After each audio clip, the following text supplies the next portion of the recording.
আসসালামু আলাইকুম সবাইকে। আশা করি সবাই অনেক ভালো আছেন। আমাদের ক্ষেতের পাশের ক্ষেতের ভুট্টা আজকে ভুট্টা ক্ষেতের যে আগা সে আগা কাটা নিয়ে গেছে, কিন্তু ভুট্টা এখনো আছে। এই যে ভুট্টা এগুলা পাইকে গেছে, আগা কাটা নিছে।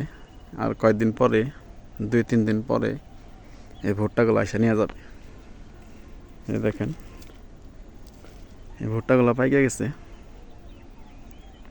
কিন্তু আমাদের ক্ষেতের ভুট্টা এখনো পাকে নাই।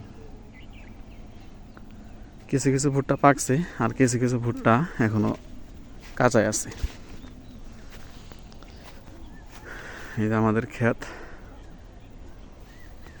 আর এটা হইতেছে আমাদের ক্ষেতের পাশের ক্ষেত। তো আমাদের ক্ষেতের আশেপাশে যতগুলো ক্ষেত আছে প্রায় সবগুলা ক্ষেতই মোটামুটি পাইকে গেছে, শুধু আমাদের ক্ষেতটাই বাকি আছে। তো আমাদের ক্ষেত আর 15 থেকে 20 দিনের মধ্যে ইনশাল্লাহ পাইকে যাবে। আমাদের ক্ষেতের পাশেই এই যে নদী, এই যে নদী দেখেন। এই নদীর পাড়ে আমরা ঘাস বুনছি, আপনাদেরকে গত ভিডিওতে দেখাইছিলাম আমি। ওই যে ওই পাশে হইতেছে আমাদের সেই ঘাস, আর এই পাশে যে ভুট্টাগুলো আছে এগুলা 10 থেকে 15 দিনের মধ্যে ইনশাল্লাহ পাইকে যাবে। আর যে নদীটা দেখতেছেন এই নদীটার নাম হইতেছে লৌহজং নদী।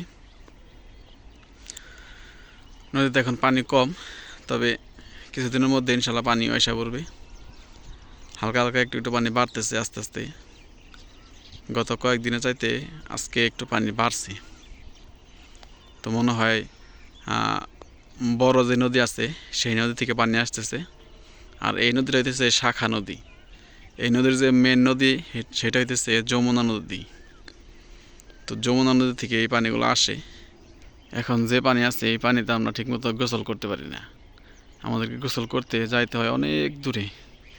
ওই যে ওই পাশে একটু বেশি পানি আছে, তো সেইখানে আমাদেরকে গোসল করার জন্য যাইতে হয়। তো এখন যেহেতু আস্তে আস্তে পানি বাড়তেছে, তো আমাদের ইনশাল্লাহ কাছাকাছি জায়গাতে আমরা গোসল করতে পারবো। তো মূল উদ্দেশ্য ছিল আপনাদেরকে ভুট্টা ক্ষেতটা দেখানো। তো ভুট্টা ক্ষেত দেখাইলাম, আর আমাদের যে ঘাসগুলো আছে এগুলা আর 4-5 দিন পরে ইনশাল্লাহ কাটবো।